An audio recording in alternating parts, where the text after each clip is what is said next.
by the President. Kaya nga, medyo mahirap na banggain kasi yan ay through appointment. So ang hinihiling sana namin through Senators Mark Villar and Senator Risa Ontiveros, baka pwedeng idaan sa legislation, magkaroon ng reforma ang RA 8291 kasi po, ito po, Yes, thank you, ma'am. salamat po. Wrap up po. 40, yung ating Magna Carta, 4760.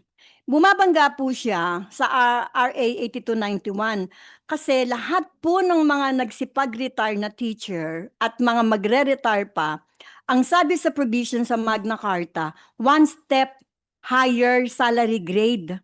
Hindi po natutupad kasi ang ginagawa ng GSIS, 3 years previous na sweldo ang nagiging basis sa computation.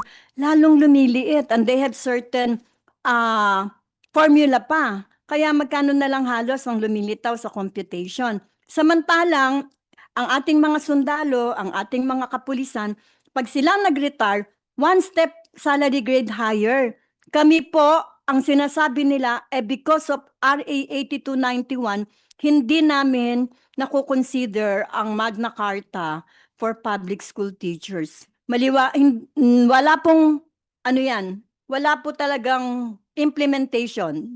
Nade-deny po kami. Salamat po. At magandang observation po iyan para madagdagan din yung benepisyo ng ating mga, of course, teachers and napaka-importante po yan. At yun ang purpose ng hearing para magkaroon ng legislation na makakatulong sa mga beneficiaries ng GSIS. Kaya magandang input po yan, ma'am. Maraming salamat po. And if I'd like to recognize Senator Risa. Salamat, Mr. Chair. Isa pang tanong sa ngayon sa GSIS, and then I have a couple of questions, Mr. Chair, para sa COA bago po yung plenary session natin. So, President, gaya ng sinimulang sabihin ni na Sir Benjo, marami po sa mga teachers natin lubog sa utang. Actually, sa mga loans sa GSIS. Ang reklamo nila ay hindi malinaw ang mga deductions, late yung postings, at mga unpaid loans ay binabawas sa kanilang mga magiging pensions.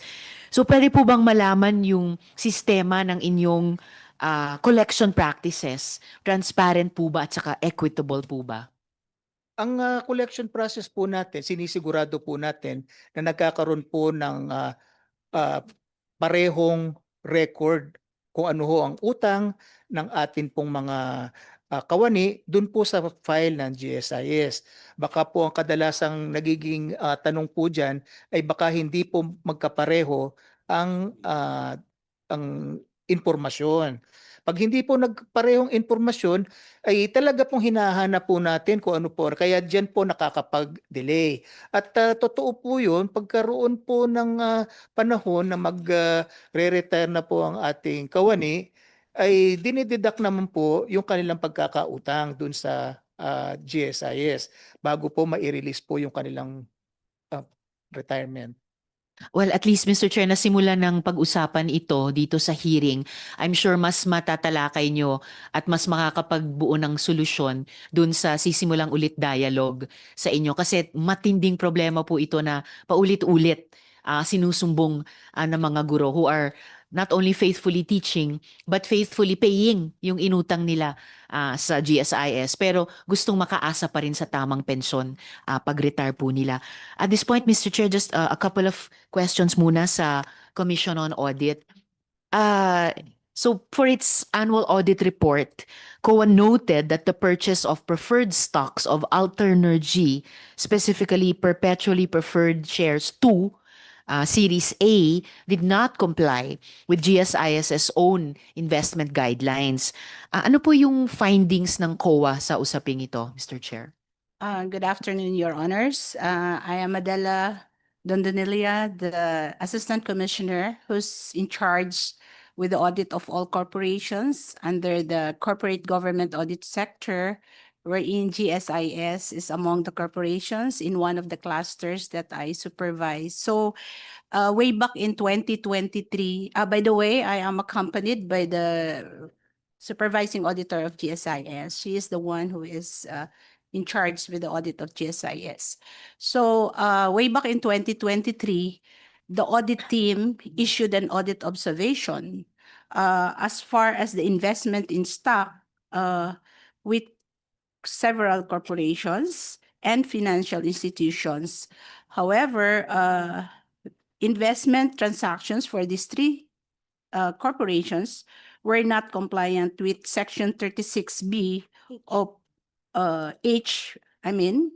of Republic Act number 8291, which is the GSIS charter. So to be specific, these corporations and financial institutions includes Alternergy Holding Corporation, wherein they have an investment in common stocks. Also, they have an investment in preferred stocks with Alternergy Holding Corporation. And the second one is the SP New Energy Corporation, and then the Bank of Commerce.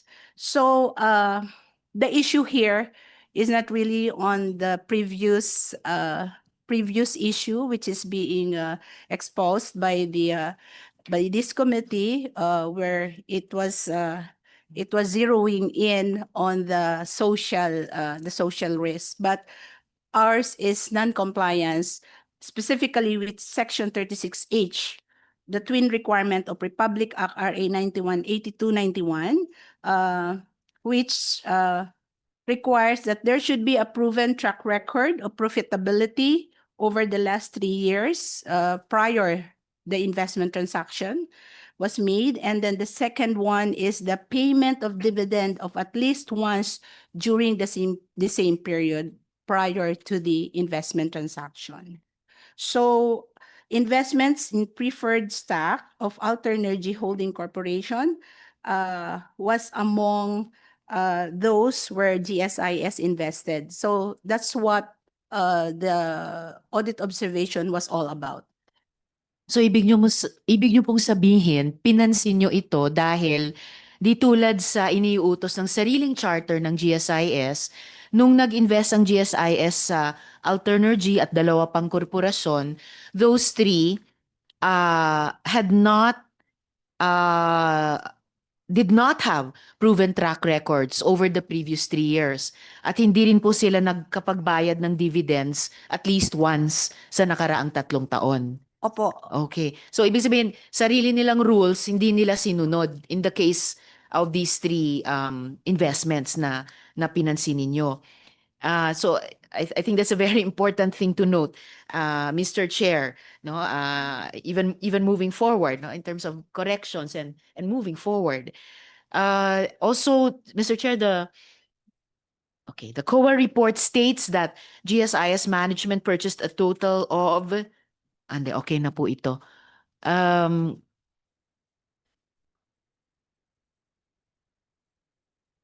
Okay. So, Mr. Chair, back to, salamat po kay Assistant Commissioner Don Donilla. So, Mr. Chair, back to President Veloso, did the GSIS management respond to or make any self-corrections based dun sa observations ng Commission on Audit way back in 2023? Yes, Your Honor. Did they respond to you, Commission on Audit, and did they correct what you had observed were the violations? Yes, they have replied to our audit observation memorandum. However, some of the recommendations, of course, cannot be immediately implemented because, in fact, as far as DigiPlus is concerned, the DigiPlus investment is concerned, the same thing is the issue of our audit observation. So we did not touch on the social cost, primarily because when we audit generally, this is basically based on criteria.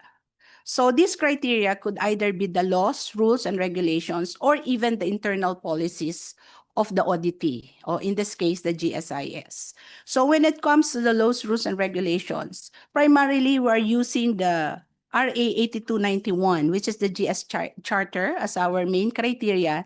And for the internal policies for investment transactions, we are using the GSIS investment guidelines because this has been approved by the board. So we cannot make our own criteria. In this case, we use RA 8291, the provisions of RA 8291 when we issued the audit observation. So in the case of DigiPlus, the same thing happened again. So ibig niyo pong sabihin, Assistant Commissioner Don Donilla, pati sa pag-invest ng GSIS sa DigiPlus, it turns out DigiPlus had not a proven track record over the past 3 years at hindi rin nakapagbayad ang DigiPlus ng dividends at least once in that period. Yes, Your Honor. So ibig sabihin, Assistant Commissioner, Mr. Chair, hindi po natin kailangan o dapat hintayin na mag-stabilize yung market. Ngayon pa lang dapat tumugon ang GSIS sa COA at iwasto yung paglabag pati sa sariling charter, Assistant Commissioner, Mr. Chair.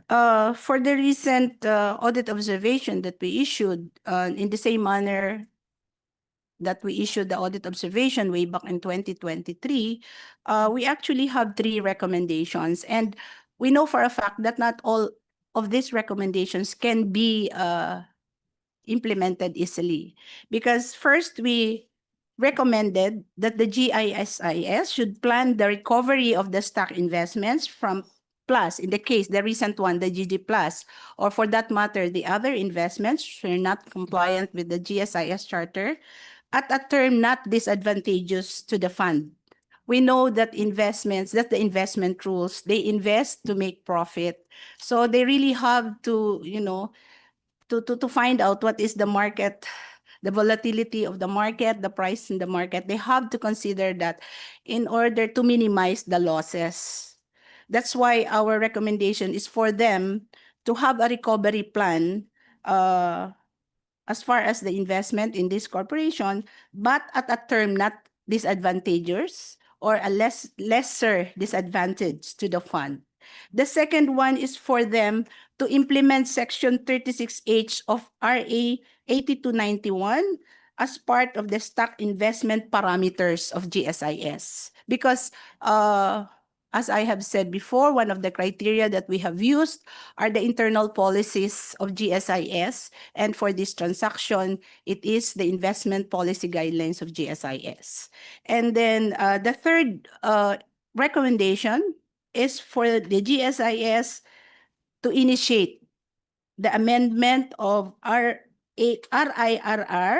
of RA 8291 to include Section 36 as an investment parameter. And Your Honor, I think this would involve your representation and this committee as far as that recommendation is concerned. That's why our recommendations could not be easily implemented. It's not that easy, but GSIS needs to initiate actions on this. Thank you, Your Honor. Maraming salamat, Assistant Commissioner at Mr. Chair. Yung pala, President, hindi nyo na kailangan intayin yung gabay ng Kongreso. May gabay na po, 2 years standing ang COA sa inyo. Naplano nyo, meron na po ba kayong recovery plan of the stock investments at a term not disadvantageous to government? Meron na pong recovery plan dito po. Ito pong mga nabanggit po ninyo, Mr. Chair, nabanggit po ng Commission on Audit. Okay? SP Energy Corporation, Bank of Commerce. Ito po ay hindi po pa ako President and General Manager ng mga investment po nito. I'm sorry, Yung- Mr. President and Mr. Chair, but we are really running out of Yeah. time. Can we hear either the statement of fact na meron na pong recovery plan? Kung wala, when are you committing to the committee na bubuin nyo yung recovery plan on the DigiPlus 1 billion peso investment na 2023 pa, ginabayan na po kayo ng COA how to go about it, Mr. Chair? Mr. Chair, meron na pong recovery plan ang DigiPlus. Ito pong mga investments na nabanggit po na ito, meron din na pong recovery plan. Yung iba po nakapagbawasan ng kaunti, yung SP Energy and the Bank of Commerce, and just like what I've mentioned, they're waiting for market Ngunit Mr. gusto ko- President, sorry. Can you submit a copy of the recovery plan on the Yes. DigiPlus investment to this committee through the chair? Yes, can we? Mr. Chair. Thank you. And may we request also that the GSIS submit the board resolution approving the revised investment policy guidelines, which was approved on April 25, 2025, and other pertinent documents relative to the subject matter, just for a study so that we can see what sort of legislation we can propose in the near future. So, Sen, is it okay na tayo, Sen?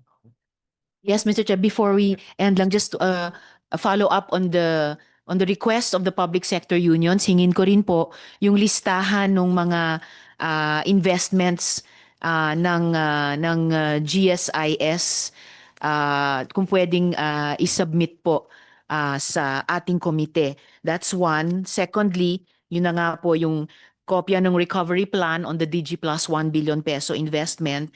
Pangatlo, in response to the second and third recommendations of COA, yung update or commitment to implement Section 32H of the GSIS Charter, and pang-apat,